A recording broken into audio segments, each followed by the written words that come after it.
Assalamu alaikum ‘yan class, wannan shine darasinmu na yau, zango na biyu, mako na 9, darasi na 2. Hula, haihuwa, hoto. Yau kwana wata 26 ga watan 11 shekara ta 2020. Hula, haihuwa, hoto. An yi haihuwa a gidan su Abba.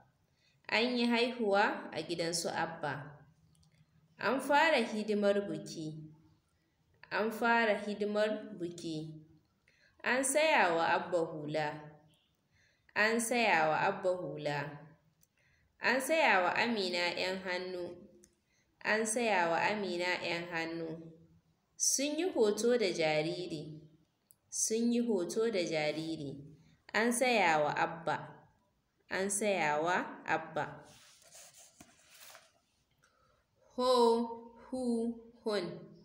Ho, hu, hun. Nu, to, la. Nu, to, la. Hoto, hula, an.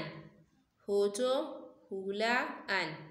Haihuwa, hannu, sayawa. Haihuwa, hannu, sayawa. An saya wa Amina 'yan hannu. An saya wa Abba hula. An fara hidimar biki. An saya wa Amina 'yan hannu. An saya wa Abba hula.